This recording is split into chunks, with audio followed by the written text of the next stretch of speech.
Welcome back, guys. It's another episode of Cancer Called How Will You Answer? Today I have with me Keisha. Keisha is a bladder cancer survivor. So I definitely had to have her on the show. What's even better about this is I'm in Cincinnati. The clouds went away, Keisha, Yay! because every time I come to Cincinnati, it's gloomy. What is that? Like, am I I bringing gloom and doom and it or I just don't finished know? storming horribly last night. Yeah. So then when I just saw the sun when we were setting up, I was like, well, that's good. Yeah, Got a little bit of sun. it was meant to be. Yeah. Maybe you bring sunshine. Aw, That's what it is. So Keisha has bladder cancer. Had bladder yes, had cancer, it. which makes you a survivor. Yes, What I like to remind the viewers of is if you can say that you had cancer, you're already a survivor. yes, Someone told me that. yes. I don't know if they told you that, but I was like, what? How's that work? And they were like, no, if you can say that you had cancer, you are a survivor. Yes. And so here you are, a survivor. So how long did you know there was an issue? Did you know there was an issue? How did you discover that you had bladder cancer? Well, it's funny how it started. I actually had symptoms and didn't realize that I was having symptoms of bladder cancer. Yeah. It started off, I was having trouble sleeping. And Sleeping? I kept getting up in the middle of the night to go to the bathroom. Okay. And so I talked to my doctor, and she said, well, maybe you have sleep apnea. So she sent me to have a sleep apnea study. Mm-hmm. That came back fine. And so they said, well, instead of waking up, instead of going to the bathroom because you're waking up, my doctor said, maybe are you waking up because you have to go to the bathroom? Mm-hmm. And so that's when she said, I think we need to take a look at your bladder. Wow. Okay. And she said, I'm going to refer you to a urologist that specializes in women. Okay. And so That's she had me make that appointment. I had made that appointment, and I believe, if I remember correctly, it was towards like the end of April 2024. Yeah. Right around, I think it was like April 20th, somewhere in there, I started having horrible stomach cramps and blood in my urine.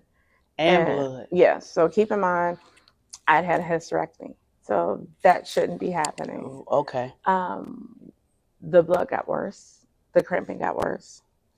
I went to the emergency room. Mm-hmm. They did a CT scan.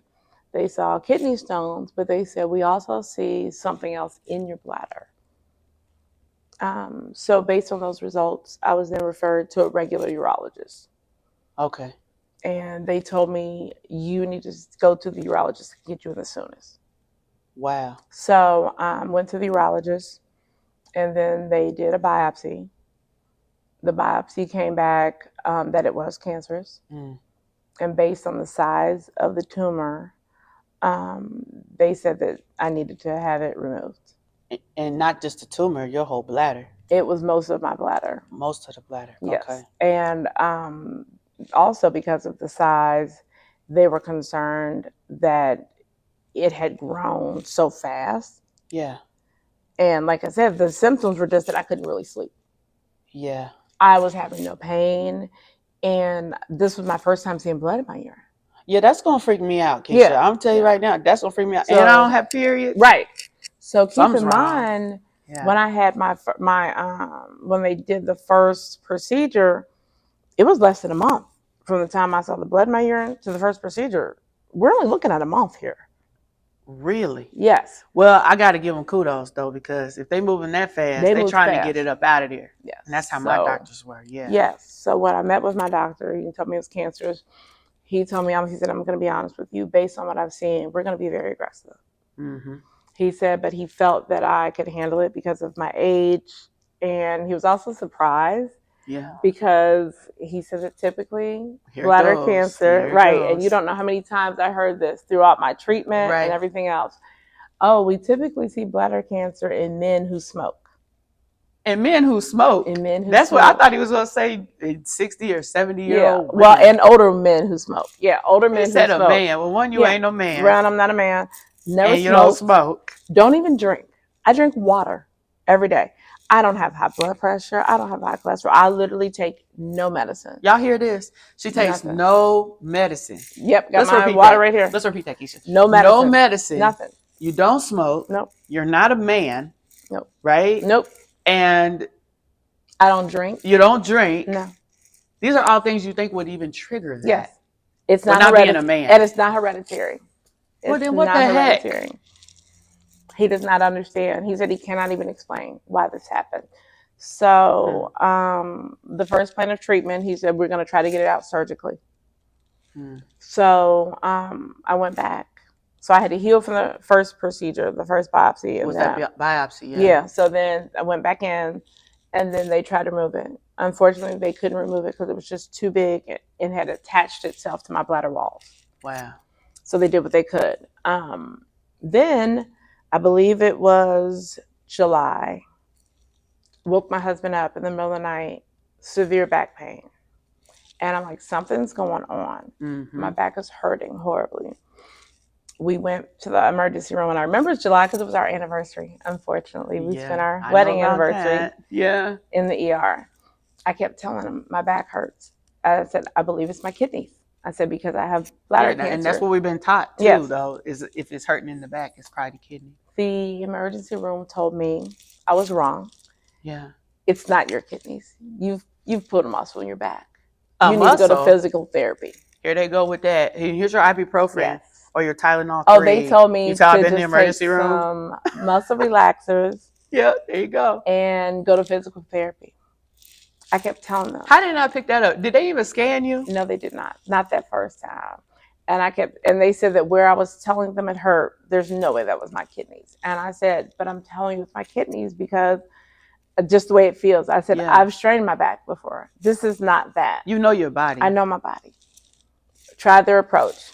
Went back to the emergency room maybe a week later. So you went to therapy? No, I didn't even go to therapy. I tried, I just tried the pill and waited out. Yeah. And then I told my husband, I said, take me back to the emergency room. I still remember he was out jogging.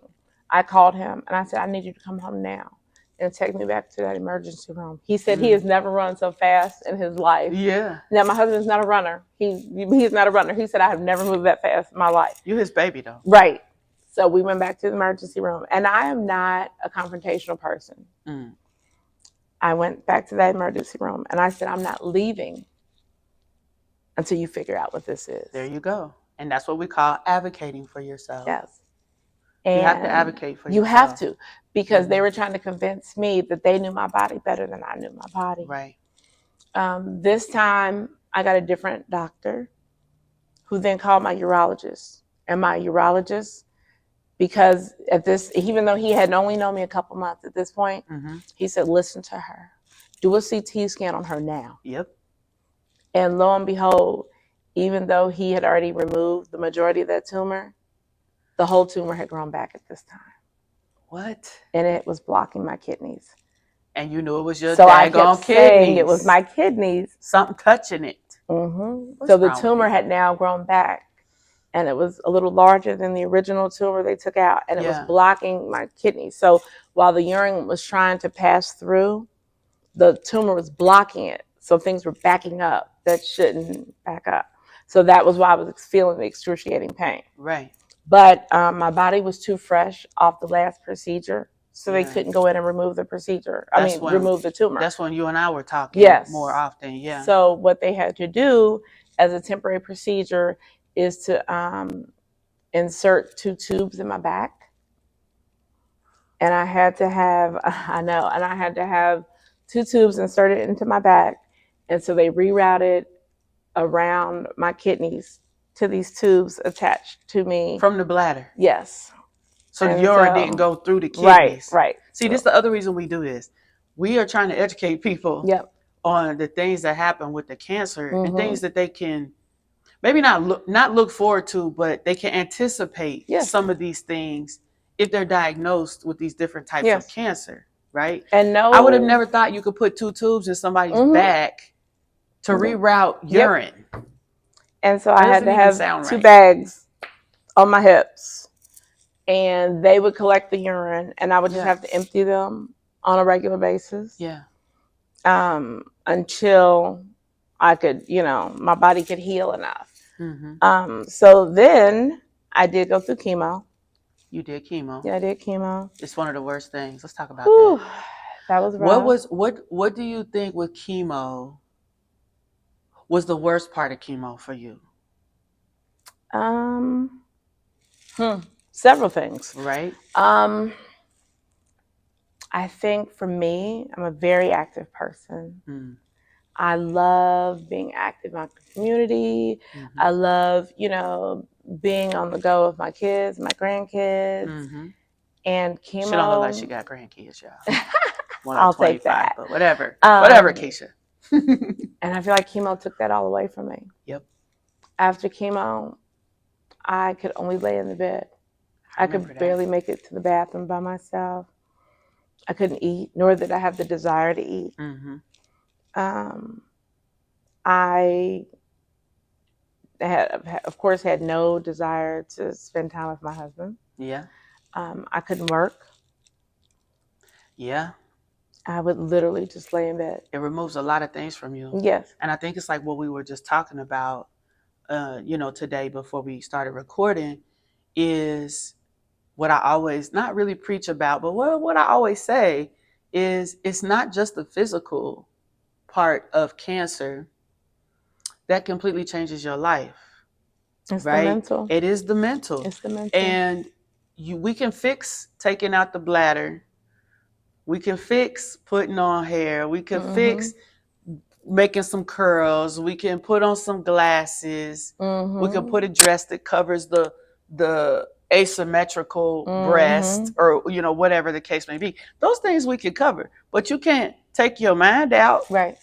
Because I felt like Can't my turn that life, off. I felt like I was living like in a movie theater. And like I was just observing life happen without me. Absolutely. I was watching, and my daughter, bless her heart, she was getting up every morning, coming over to my house, getting my kids. She would get her daughter off to school, and she was coming over to my house every morning, get my kids off to school. Because Keisha foster care. Yeah, That's I'm a foster parent. Like myself. Yep. And so she would come over and get my kids off, and all I could do was lay there. Yeah. And watch her do the things I normally do. And that's playing on your mental, because you're like, you feel worthless. Yes, yes. Excuse me, you feel worthless, and then you start asking yourself, well, why me? Yep. The famous 2 words. Why me? Why me? And I've had people say, Keisha, why not you? Yes. And I'm like, don't do that. I don't want to talk about it like that, but it's true. Why not you? What makes you different than me? What makes you different than someone else? It's all in how you answer the call.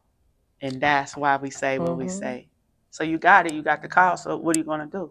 And, my mother told me several times, she said, I feel like God is setting you up to be a testimony. Come on now. Because somebody somewhere is going through something. Somebody watching this right now that just got diagnosed. I guarantee it. And they need to see that when you get to the other side, you'll look back and you'll see, I did that. Sure did. I accomplished that. And I'll tell you, for me, what I realized was all this time I focused on helping all these other people. It came back to me. I had neighbors calling me saying, tell somebody come to the door. And I'm like, wow, what's up? Dinner's outside. Yep. I had people calling me saying, tell the kids the address. Why? I'm taking the kids for the day. That's amazing. I had people, what's your cash app? Why? I'm sending money for dinner. Buy the kids pizza today. Yep. Because that took some of that stress off. Yes, because my husband was trying to cook. Yeah. Making sure I'm taking my medicine on time, spend time with me, and then his plan on his mental. You mental. Work. That's the thing people don't think about too. Is the man or the partner? Yes. Or the partner or the family member that's being that caregiver around the clock. Especially my husband lost his first wife to cancer. So I forgot about that. My diagnosis for him brought up a lot of feelings and a lot of fear, and it was a trigger for him. So he was, terrified when we got my diagnosis. So, little things like that, people just didn't realize how much my community's stepping up, or like my kids do a lot of extracurriculars at school. I had parents that would say, hey, I'll take them to school today. I'll take them to basketball. That's nice. I'll take them to band practice. I'll take them to soccer practice. Yep. I'll bring them home. Don't you worry. I've got this. So people just didn't realize those little things that probably didn't mean much to them Before. Yep. meant the world to me. Mm-hmm. Mm-hmm. You So, realize that mm-hmm. because I don't care who you are, what stage you are, what type of cancer you have. Cancer is cancer. I swear I'm gonna put that on a t-shirt, y'all. Cancer is cancer. Even though I didn't have the So, popular cancer. right, but yeah, it's like cancer is cancer because no one can tell you how you feel, and no one understands you more than someone that is going through what you're going through. Mm-hmm. It's no different than being like a single parent. Now, I haven't experienced that, but I can imagine what being a single parent is like. But I'll never understand Right. the woes of being a single parent because I'm not in it. Right. So when people say, well, you're okay, you're alive, be happy, be grateful. Of course we're grateful. Yes, very. We're upright. Yeah. I'm upright. I don't have any tubes. I don't have any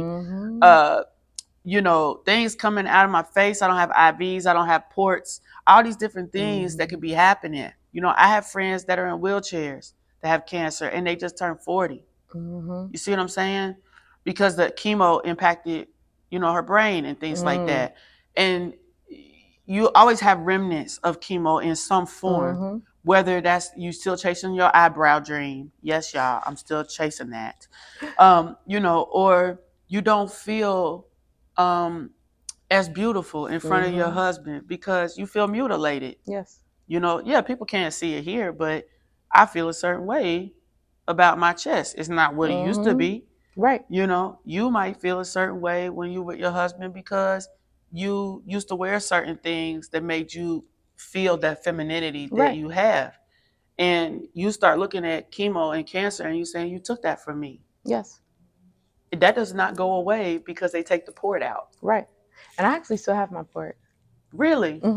Why they put it in there? Why they keep it in there? I'm still going through treatment. This girl, you still doing chemo? I'm still doing infusion. Infusion therapy. Yeah, I'm still doing infusion therapy. Immunotherapy. Yep. Till February. But do y'all see how she's sitting here?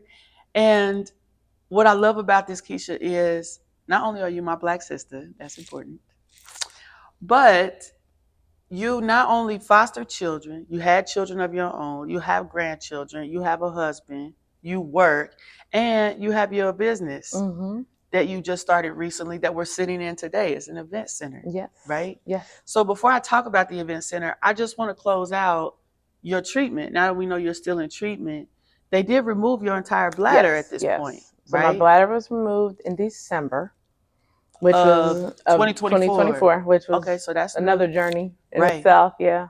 Yeah. So the bladder's gone, and you only cannot urinate like normal, Right. like we normally urinate, right? But other than that, all your other organs are fine. Yep. Come on, God. Nothing spread anywhere. Nope. Come on, God. Spread. Right? Nothing spread. So those are those moments we talk about where we are very grateful. Yes. But that doesn't take away the fact that this is someone that no longer has her bladder. That's on your mental. Yes. But we got to own that. Right? We got to own that, and we got to know that there's other things that we can do to have a very fulfilled life. Yes. You have someone that loves you, right? Your husband loves you. You have these children. Like you said, you have this community. So what one thing is taken away, other things are given back. Yes. I have to remind myself of that every day. Oh, yeah. So I'm sharing that with you. And that doesn't make it pray, easy. Oh, no, it doesn't. Because I have my moments. I have my moments where I look at something and go, oh, I wish I could wear that. But then I remember I'm here. You are. I'm healthy. I feel good. I've got my energy back. Yeah, just walking around here like you ain't on anybody's type of treatment, which that's where I'm looking at you like, what do you mean you're still in treatment? I thought we were done with this when they took the bladder out, Well, because there were live cancer cells when they took the bladder kill out. them out. Yep. Kill them all. Yeah, the immunotherapy is a precaution. So, they said it was totally my choice, but, we erred on the side of caution. So, how long do you have to do that? Till February. So, for 1 year. Okay. So, it's not for the rest of your life? No, not so for the let's rest just of jump my life. over this hurdle, shall we? Right. So, I'm like, okay, let's do this. What have you not jumped over as a Black woman in America? Right. We'll just leave that on the table. Right. For another day. Right. So, I'm so happy that you're getting through your treatments. I'm glad that you're upright. Yes, ma'am. Right? You still have your family, your friends, and your community. But this event center that we're sitting in, Yes. and the way that you transformed it, and all the things that I can see that we could do in here, and the things that can happen in here. Can you tell us a little bit more about when you got this started, what made you get it started, and how it's doing? So it has been a long-term dream for my aunt and myself, like at least 20 plus years. Yeah. So when we talked to my cousin about it, she was interested in as well. So what we did was we decided that if we worked together, the three of us, Yeah. we would not all have to give up evenings, weekends, holidays. Right. So we decided to join together as a team. Mm-hmm.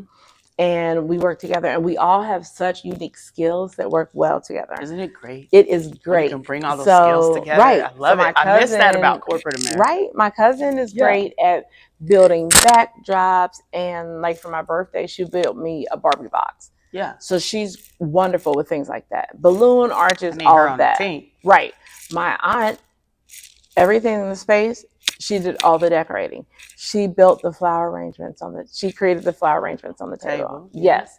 She is wonderful about things like that. I love that. Yes. Yeah, we're gonna have her on team. She can look at one individual piece and design a whole creation around it. Yeah, like a whole theme. Yeah. Or like I showed you in the dressing room, how she looked at that table and said, I'm going to put rose petals in it. I'm going to put a glass top on it. Yeah, I would have never People thought pay of things big like money that. for decorations Right. like that. So she has that vision to do that. I love it. Me, I'm the person, I have a marketing background.